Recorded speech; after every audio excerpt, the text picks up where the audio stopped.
여러분들에게 기막히고 충격적인 이야기를 전할까 합니다.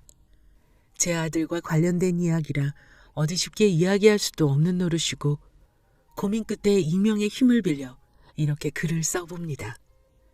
앞으로 저와 아들이 어떻게 지내면 좋을지 조언해 주시면 감사하겠습니다. 어린 시절 제 가정은 평범한 집안이 아니었습니다. 저희 아버지는 술만 드시면 폭력적으로 변하여 엄마와 저를 지독히도 괴롭히셨습니다. 어릴 때부터 어른이 되면 아버지에게서 빨리 벗어나고 싶은 마음뿐이었죠. 그러던 중에 아는 지인의 소개로 젊은 나이에 한 남자를 만나게 되었습니다.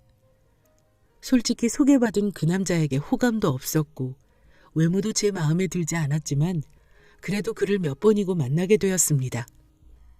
그는 집도 잘 살았고 제가 좋다고 쫓아다니며 결혼하고 싶다고 적극적으로 다가와 주었거든요. 저는 아버지가 싫어 하루빨리 도망치고 싶은 마음에 그 남자와 결혼을 생각하게 되었습니다. 이제 와서 생각해보면 도망치고 싶은 마음에 잘못된 선택을 한 셈이죠. 덜컥 만나던 남자와 결혼을 하겠다고 하자 저희 엄마는 제게 만난 지 얼마나 되었다고 결혼이니? 그 사람 어떤 사람인지 더 만나보고 해도 늦지 않아. 라고 하셨지만 저는 엄마에게 그 사람 집에 돈도 많고 무엇보다 날 많이 사랑하고 아껴줘. 난 엄마처럼 아버지한테 맞고 살고 싶지 않아. 사랑받으면서 행복하게 살 거야. 절대 엄마처럼 안 살 거니까. 라고 하며 결혼에 대한 의지를 내비쳤습니다. 물론 전 그 사람을 사랑하지 않았어요. 하지만 제겐 사랑은 중요하지 않았습니다. 그 당시에는 사랑이 없어도 소개로 결혼하고 살면서 부부의 연을 이어가는 게 이상하지 않았거든요. 비록 아버지가 싫어 선택한 결혼이지만 경제적으로 여유 있고 저를 많이 사랑해주는 이 남자가 싫지는 않았습니다. 그렇게 저는 만난 지 2개월 만에 그 남자와 결혼을 하게 되었습니다. 돈이 많아서 그런지 여유로운 신혼생활을 누리며 아들도 하나 낳아서 행복하게 보냈습니다. 그러던 어느 날 시댁에서 하는 사업이 점차 어려워지면서 결국 사업을 정리하게 되었고 그 과정에서 많은 것들을 잃은 남편은 매일 술을 마시며 지냈습니다. 참 애석하게도 딸은 엄마 팔자를 담는다고 했던가요? 남편은 술만 마시면 아버지처럼 폭력적으로 변하여 손찌검하였고 하나 있는 아들에게도 손을 휘둘렀습니다. 나중에는 재수없는 저를 만나 자신이 이렇게 된 거라며 보란듯이 불륜녀를 데려와 당당하게 이혼을 요구하더군요. 내가 어쩌다 너 같은 걸 만나서 재수없는 걸 집에 들였으니 내 인생이 이렇게 망가진 거라고. 이제 너란 년 꼴도 보기 싫으니까 내 인생에서 꺼져버려. 라고 말하며 인생에 대한 원망을 제게 쏟아부었습니다. 남편의 저런 행동에 저도 여자로서 참 괴로웠습니다. 그래도 전 그런 못난 남편이라도 포기할 수 없었어요. 바로 소중한 우리 아들 때문이었습니다. 제 아들은 아빠 없는 자식으로 키우기 싫어 버티고 또 버텼어요.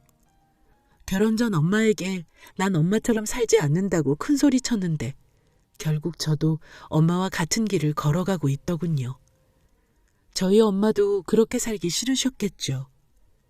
그럼에도 불구하고 그 모진 길을 걸으신 이유는 바로 저 때문이라는 것을 제 아들을 통해 알 수 있었습니다. 하지만 전 엄마처럼 오래 버티지 못했습니다. 나날이 심해지는 남편의 폭력과 폭언에 결국 이혼을 합의해 주었고 저를 닮아 꼴보기 싫다는 아들과 같이 그 집에서 쫓겨나오듯 나오게 되었습니다. 그 뒤로 저는 아들과 둘이서 함께 살게 되었습니다. 하지만 앞이 참 막막했죠. 여자 혼자 자식 키우는 게 쉽나요? 그렇지만 저만 보고 있는 아들을 위해서라도 힘든 일 마다하지 않고 닥치는 대로 일하며 키웠습니다. 아들이 사춘기에 접어들면서 질 나쁜 아이들과 어울리며 방황도 하였지만 저는 아들을 이해했습니다. 아빠 없이 자라게 하여 미안했고 돈이 무엇인지 먹고 살아야 했기 때문에 아빠의 빈자리뿐 아니라 엄마의 빈자리도 많이 느꼈을 불쌍한 아들. 아들이 작은 사고를 칠 때마다 모두 다 제 잘못인 것 같아 가슴이 무너져 내렸습니다. 그래도 전 아들을 포기할 수 없어 눈물로 설득하며 노력하였고 제 마음이 통했는지 아들은 조금씩 친구들과 멀어지더니 고등학교 2학년 때부터 공부도 열심히 하더군요. 서울은 아니지만 수도권 대학을 졸업하여 중소기업에 취직도 했습니다. 2년가량을 열심히 다니더니 그곳에서 일하는 격리 아가씨와 결혼을 하고 싶다고 하더군요. 처음 우리 며느리가 인사 온 날이 아직도 생생합니다. 단정하게 차려입은 옷과 수수한 화장, 환하게 웃으며 인사하던 모습을요.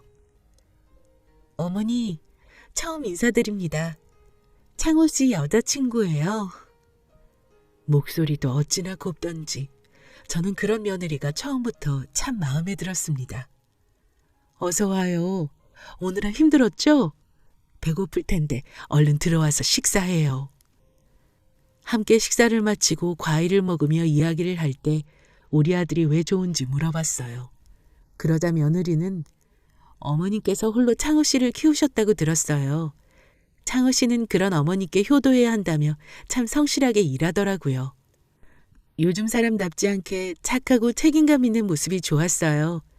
창호 씨의 가정사를 듣고 안쓰러워했던 적도 있었는데 그런 내색 없이 열심히 사는 모습이 멋지더라고요. 라고 웃으며 말하는데 주책맞게 며느리 앞에서 눈물을 보였습니다. 부모의 빈자리를 많이 느끼고 컸을 우리 아들에 대한 미안함과 또 그런 아들을 보듬어주는 며느리에게 고마워서요. 그렇게 전 얼굴만큼이나 고운 마음을 가진 며느리를 가족으로 받아들이기로 생각하였습니다. 결혼하기 며칠 전 아들을 불러 결혼 준비에 대해 이야기하던 중 아들에게 몇 가지 당부를 하였죠. 사실 아들이 어릴 때 이혼한 터라 아들은 왜 제가 남편과 이혼한 것인지 대략만 알고 있었고 좋은 일도 아니었기에 저도 말을 아꼈었습니다. 하지만 이제 다 커서 결혼을 하니 아들에게 이야기하며 당부를 해주고 싶었습니다. 우리 아들이 이제 다 커서 결혼을 하는구나. 엄마는 우리 아들이 잘 커줘서 너무나 고맙고 대견스러워. 그런데 아들, 그래도 엄마한테는 우리 아들이 늘 물가에 내놓은 아이 같아.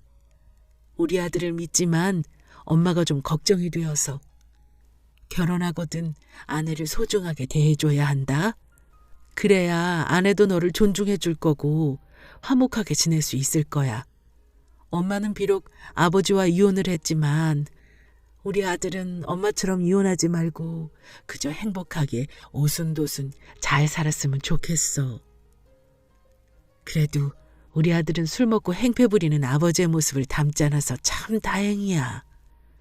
라고 이야기했습니다.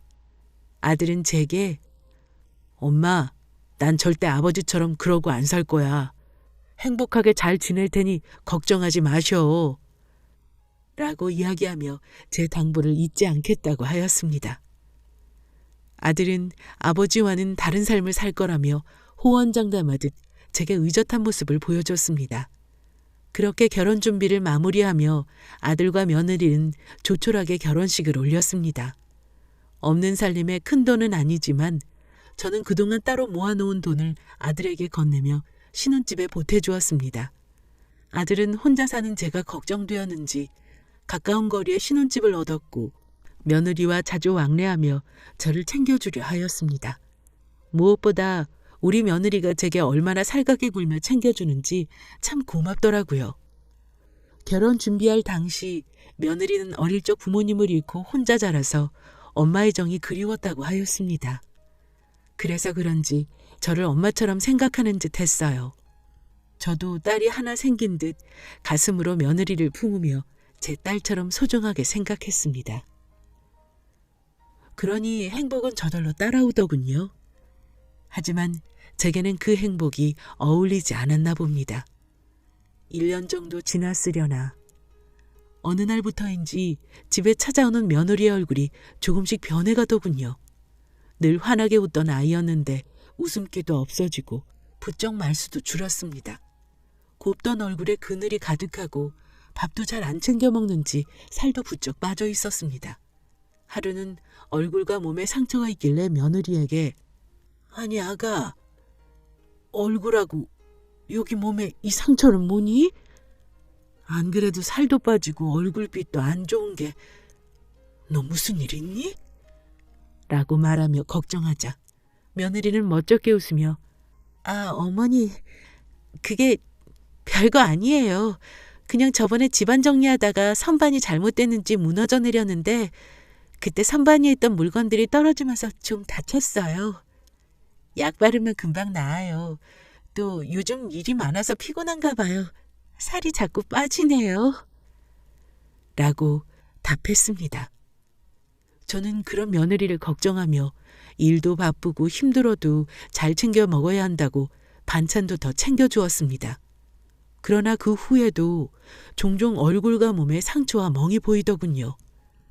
그런 며느리를 앉혀놓고 혹시 말 못할 고민이 있는 건 아닌지 왜 이렇게 멍이며 상처며 달고 다니는지 걱정되어 물어봤습니다. 제 물음에 며느리는 당황하는 듯 하더니 제게 걱정 끼치게 해드려 죄송해요. 저번에 퇴근하고 돌아오는 길에 밤이라서 그런지 잘 안 보여서 발을 헛디뎠는데 하필 계단에서 헛디딘 거라 크게 넘어졌어요. 그리고 요즘 회사 일이 많아져서 격리일 말고 창고 정리도 하거든요. 그러다 보니 일 다 하고 오면 저도 모르게 멍도 들어있고 상처도 있더라고요. 걱정 마세요, 어머니. 금방 나아요. 라고 말하며 아무렇지 않은 듯 되려 걱정하는 저를 안심시키려 했어요. 그리고 그런 저를 보며 그래도 이렇게 걱정해 주시니까 감사해요. 걱정 끼쳐드려 죄송하기도 하고요. 저 정말 어머니를 제 친엄마처럼 생각하고 의지하는 거 아시죠?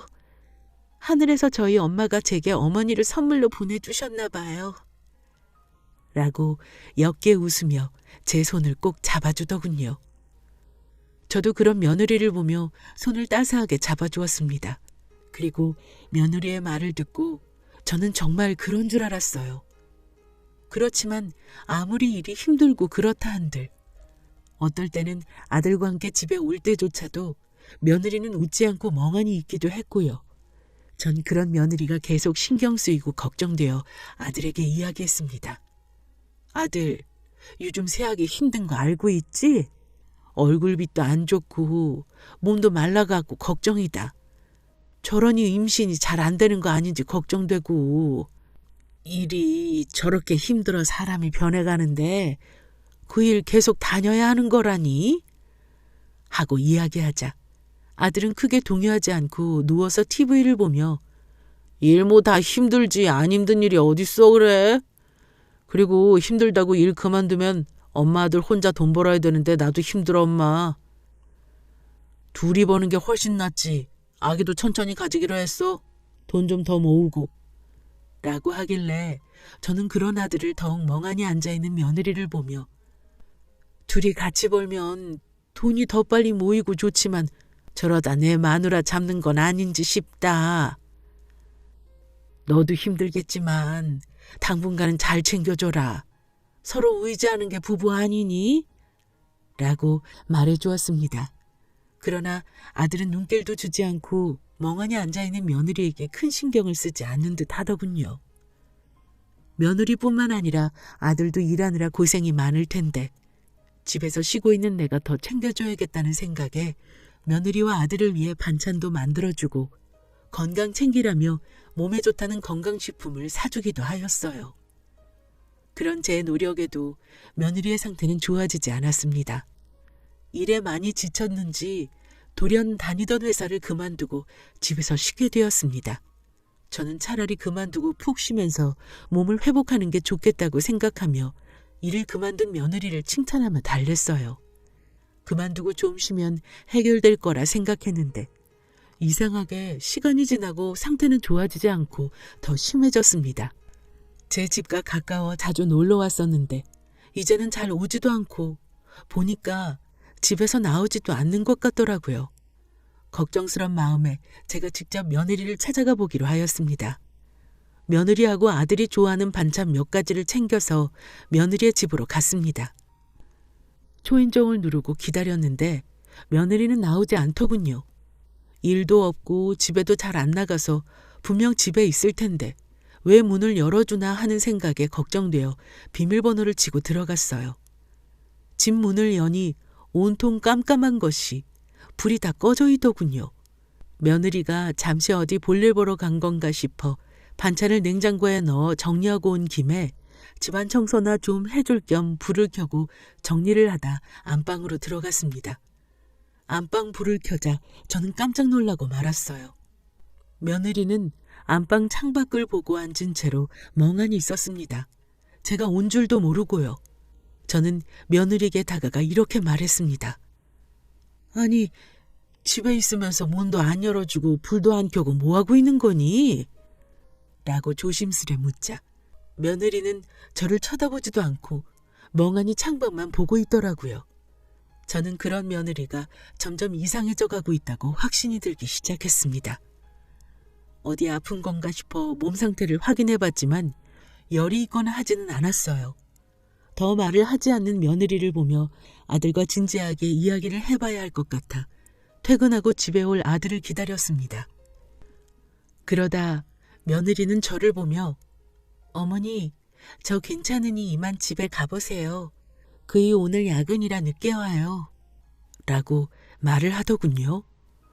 저는 그런 며느리의 갑작스런 말에 그러니? 이왕 온 김에 아들 얼굴 좀 보려고 가려고 했는데 알겠다. 내가 너 좋아하는 반찬도 가져왔으니까 밥 꼭 챙겨 먹고 어디 아프면 약도 잊지 말고 챙겨 먹어야 한다. 나중에 와서 청소도 좀 도와줄게. 그럼 쉬렴? 하고 말하며 아들 집에서 나와야 했습니다. 이상하게 며느리가 처음으로 저를 불편해하고 빨리 갔으면 하는 눈치와 표정이었거든요. 안 그래도 힘들 텐데 제가 계속 있으면 편히 쉬지 못할 거라는 생각에 저는 며느리에게 저리 말하고 집으로 돌아와야만 했습니다. 그때 제가 며느리를 위한답시고 집에 돌아오지 않고 계속 옆에 있어줬다면 저는 아마 며느리를 지킬 수 있었을까요? 그 뒤로도 걱정이 되어 종종 찾아가기도 하였지만 제가 집에 가볼 때면 늘 불이 꺼진 깜깜한 방 안에 혼자 멍하니 앉아있거나 잠만 자며 끼니도 거를 때가 많았습니다. 저는 그저 얼마나 일이 힘들었으면 저럴까 싶고 한편으로는 무슨 일이 있는 건 아닐까 걱정스러웠지만 그때는 알지 못했습니다. 그게 우울증이라는 것을요. 알았더라면 제가 며느리를 지킬 수 있었을 텐데 그러지 못한 제가 바보 같습니다. 그저 제가 더 집안일을 신경 써주고 도와주면 나아질 거로 생각하였습니다. 아들에게도 며느리에 대해 의논해 보았지만 아들은 별거 아니라는 듯 일관하더군요. 나중에는 본인도 일에 지어 힘들다면서 그런 며느리를 외면하고자 하였습니다. 가끔 며느리를 보는 저도 답답하고 걱정스러운데 매일 보는 아들은 오죽할까 싶어 제가 아들보다 더 신경을 쓰면 될 거로 생각했습니다. 그렇지만 이런 제 생각은 제 인생에 콧방귀를 뀌었습니다. 왜냐하면 우울증에 깊게 빠진 며느리는 결국 집에서 혼자 극단적인 선택을 했으니까요. 그날도 여느 날과 다름없이 반찬을 챙겨주고 집안일을 도와주려 아들 집에 들렀고 불이 꺼진 방문을 연 순간 저는 놀라 주저앉았습니다. 방바닥에 흩어져 있는 수많은 알약과 힘없이 쓰러져 있는 며느리의 모습을 보고 다리 이미 풀리고 말았으니까요. 서둘러 병원으로 옮겨봤지만 애석하게도 며느리는 결국 다시 눈을 뜨지 못했습니다. 그동안 무슨 그리 힘든 일이 많았는지 두 번 다시 눈을 뜨고 싶지 않은 듯 참으로 평온하게 눈을 감고 자고 있었으니까요. 그렇게 허망하게 며느리를 보내며 저는 마음이 아주 힘들었습니다. 저도 그렇게 가슴이 아프고 괴로운데 우리 아들은 오죽할까 싶었어요. 그런데 제 생각과는 달리 아들은 도리어 덤덤하더군요. 슬퍼하기보다는 체념한 듯 보였어요. 전 슬픔을 토해내지 못하는 그런 아들의 모습이 더 안쓰럽게 느껴졌습니다. 아들과 함께 며느리의 장례를 다 치르고 아들 집에 있는 며느리의 물건을 정리할 때 저는 생각했어요. 혹시라도 버티고 있는 아들이 힘겨울까 싶어 아들에게 제가 대신 며느리의 유품을 정리하겠다고 하였습니다. 너는 괜히 새아가 물건 보면 더 힘들 테니 엄마가 대강 정리하마. 너는 엄마 집에 가서 좀 쉬고 있으면 될 것 같구나. 라고 말하고 아들 집에 혼자 오게 되었습니다. 가장 먼저 무엇을 정리해야 할지 막막했지만 천천히 며느리의 물건을 살펴보았어요. 일만 하고 지내서 그런지 예쁜 옷 한 벌, 제대로 된 화장품 하나 없이 초라한 모습들만 방안을 감쌌습니다. 이 모습을 보니 아들 대신 제가 정리하는 것이 잘 됐다고 생각했어요. 이 모습을 아들이 본다면 아들은 수없이 자신을 원망할지도 모를 테니까요. 저는 가장 먼저 옷장 서랍에 있는 며느리의 옷을 하나씩 꺼내 정리했습니다. 옷가지들이 많이 없어서 금세 바닥을 보이더군요. 그런데 맨 밑에 깔린 옷 사이로 무언가 보이더군요. 꺼내어 보니 다이어리 같았는데 뭔가 싶어 열어보니 며느리의 일기장이었습니다. 그날 그 다이어리를 보지 않았다면, 제가 유품을 정리하지 않았다면 지금 우리 아들과 전 달라졌을까요? 천천히 읽어내려간 며느리의 다이어리 속 일기는 충격 그 자체였습니다. 그 일기 속에는 우리 아들에 관한 이야기가 적혀 있었어요. 어느 날부터 조금씩 술을 마시고 들어온 아들은 며느리에게 소리를 지르며 물건을 부수고 던졌으며 술에서 깨면 미안하다고 무릎을 꿇으며 사과를 했다고 합니다. 그러나 그것도 잠시, 다시 술을 마시고 들어오더니 전과 달리 더 폭력적인 모습을 보이게 되었고, 다음 날 정신이 들면 사과를 하며 그런 행동은 계속 반복되었다고요. 결국은 며느리에게 손찌검까지 하게 되었는데, 나중에는 너 말고 다른 여자가 좋다며 자주 다니던 술집 여자와 눈이 맞아 며느리 앞에서 당당히 내연녀를 보여주기도 했답니다. 하필 하늘도 무심하시지. 그때 우리 며느리는 임신 초기라는 것을 알게 되었고, 자신의 아이에게 아빠 없는 슬픔을 주고 싶지 않아 아들에게 매달리며 가정을 지키려 노력을 하였더군요.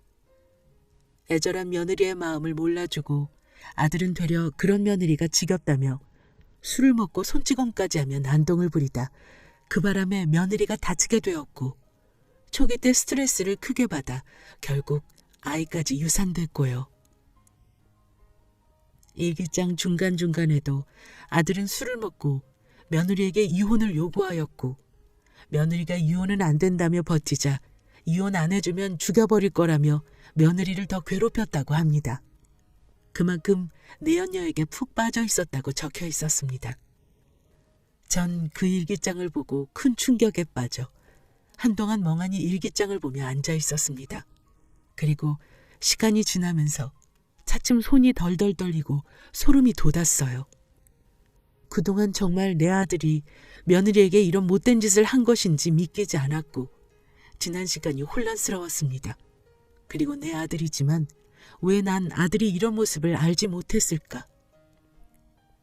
며느리와 아들은 왜 내게 모든 것을 감추고 내 눈과 귀를 먹게 했을까? 내 아들이 내게 두 얼굴이었다는 생각에 소름이 확 끼쳤습니다. 전 정신을 가다듬고 며느리의 다이어리를 챙겨 집에서 쉬고 있는 아들에게 달려갔습니다. 그리고 아들 앞에 며느리의 일기장을 보여주며 사실인지 물었죠. 너 새아기가 쓴 일기장 속 이야기가 정말 사실이니? 라고 물었고, 아들은 일기장을 넘겨보며 읽고 보더니 짜증 섞인 목소리로 낮게 아이씨 라고 읊조리더군요. 전 그런 아들의 태도를 통해 일기장 속 이야기가 사실이라는 것을 알게 되었고, 순간 아들에 대한 실망감과 분노가 섞여 처음으로 아들의 뺨을 때렸습니다. 내가 어떻게 이런 짐승만도 못한 짓을 할 수가 있니? 착하기만 한 줄 알았던 내 아들이 어떻게 이럴 수가 있냔 말이야. 내가 내 아버지한테 어떤 대접을 받고 살았는데, 아버지 자식 아니랄까봐 좋은 것도 아닌 것을 닮아서 이럴 수가 있냔 말이야. 난 그것도 모르고 그 불쌍한 것을 그렇게 허망하게 가게 했잖니. 이 말은 제가 어쩌면 좋을꼬. 라고 말하며 주저앉아 목 놓아 울었습니다. 그리고 조금 진정되었을 때 아들을 경찰에 신고했습니다. 정신이 들고 마음이 차분해지자 며느리가 스스로 목숨을 끊었을지 의심스러웠고, 설사 스스로 목숨을 끊었다고 할지라도 홀로 죽음을 맞이하게 내몰아간 것은 제 아들이니까요. 또 며느리 뱃속에 있는 아이까지 떠나게 한 아들이 사람처럼 보이지 않았습니다. 전 며느리가 써놓은 다이어리 속 일기를 증거로 경찰에게 다시 수사해달라고 요청했어요. 전 그동안 제 아들이 성실하고 그저 착한 아이일 거라고 생각한 바보 천치였습니다. 남편 복은 없어도 자식 복은 있다고 생각하며 잘 자라준 아들을 대견스러워하였는데 그게 전부 거짓이었다니요. 외할아버지와 아버지의 모습을 똑같이 빼닮은 아들이 그저 원망스러웠습니다. 그리고 그 모진 시간을 견뎌낸 며느리가 같은 여자로서 불쌍하게만 느껴졌습니다.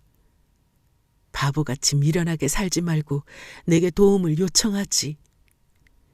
아니면 도망이라도 가서 더 나은 인생을 살았어야지. 그 모든 시간을 다 견디며 제게 내색조차 없었던 며느리가 많이 보고 싶었습니다. 어쩌면 그동안 며느리는 제게 여러 번의 도움을 요청하였는지도 모릅니다. 제가 그런 며느리를 외면한 거라 생각하니 스스로가 참 용서가 안 되는군요. 그렇게 한없이 착하고 애처로운 아이를 더 살펴보고 신경 썼더라면 이런 일이 오지 않았을 터라는 죄책감이 듭니다. 이런 제 마음을 하늘이 알았는지 결국 힘들다는 며느리에 관한 재수사가 시작되었고, 아들은 어떻게 자식을 의심하고 신고할 수 있냐며 저를 원망하더군요. 엄마라는 사람이 어떻게 나를 의심해? 내가 술 먹고 좀 때렸다고 날 살인범으로 생각하는 거야? 인생 살기 싫어 지가 자살한 것을 왜 내 탓을 하느냐고? 라고 제게 악을 쓰는 아들. 수사를 제대로 해봐야 알겠지만 만약 아들이 그런 짓을 한 게 아니더라도 전 아들을 신고한 것에 후회는 없습니다. 사람을 꼭 죽여야만 잘못한 게 아니잖아요. 한 사람을 죽음의 길로 떠민 것도 잘못 아니겠습니까?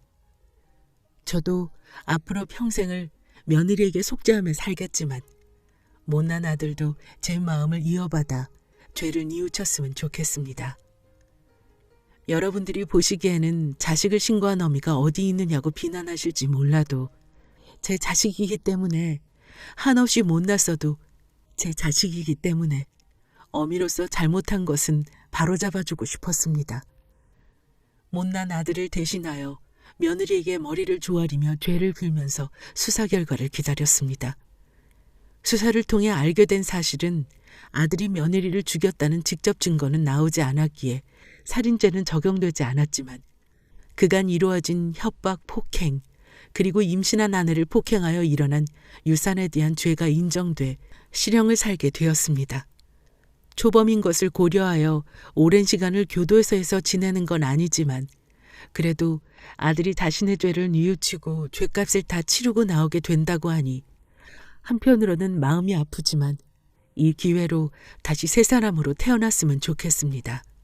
아들은 여전히 저를 원망하며 제 면회를 거부하고 있습니다. 그래도 예전처럼 제가 계속 아들을 설득하고 보듬어 준다면 이런 제 마음을 알고 아들도 깊이 반성하지 않을까 생각됩니다.